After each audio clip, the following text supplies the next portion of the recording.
cas, moi, ce que je voulais vous dire, c'est que moi, je suis comme vous, je suis comme toi, et moi, j'essaye pas de m'améliorer ou de me faire passer pour quelqu'un que je ne suis pas. J'irai jamais changer ma personne pour obtenir quelque chose ou, euh, ou transformer ma personne pour paraître mieux face aux autres. En fait, j'ai tellement vécu de choses difficiles par rapport aux autres et pour améliorer mon image pour les autres que maintenant c'est quelque chose qui est futile pour moi. Je trouve qu'il faut pas changer l'être qu'on est et il faut pas changer la personne qu'on est. C'est ce serait se fondre dans la masse et plaire à la masse et au final oublier qui est l'être en nous et en fait c'est pas forcément problématique de s'oublier par rapport à la masse. Mais le problème, c'est que en vieillissant, en ayant 10 ans, 20 ans de plus, et qu'on se pose des questions du genre qui suis-je vraiment et qui est la personne qui est au fond de moi et qu'on ne trouve pas la réponse à ces questions, là c'est problématique.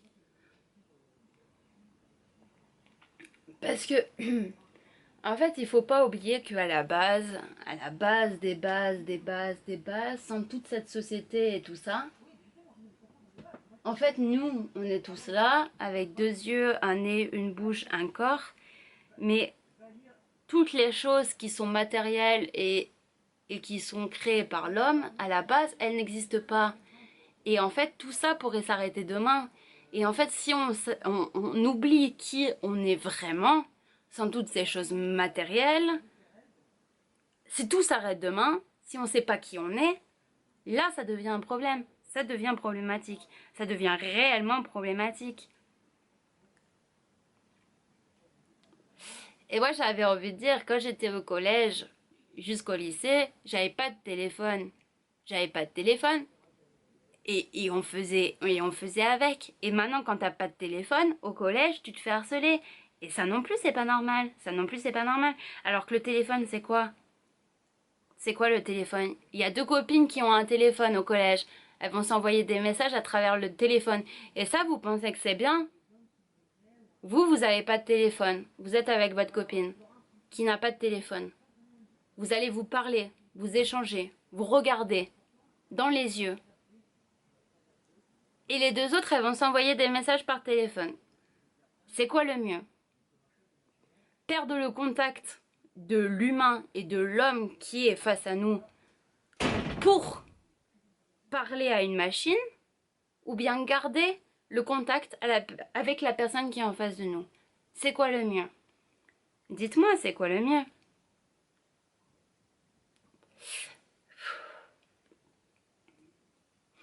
Et même moi, j'aimerais vous parler euh, des différences de corps, d'esprit et de ce qu'on peut voir sur les réseaux sociaux, n'importe quoi.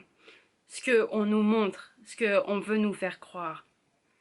Moi, je pense que tout le monde a des défauts. Tout le monde a des défauts. Et même un tout petit défaut.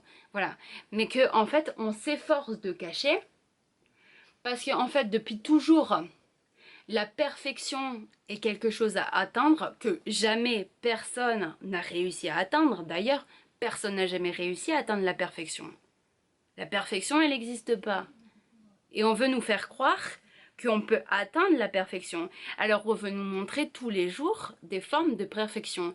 Mais même quand on nous montre des formes de perfection, d'un magazine ou un autre, quand on nous montre une femme qui, cela dit, est parfaite, enfin qu'on nous dit qui est parfaite, les deux femmes qu'on nous montre, elles sont totalement différentes.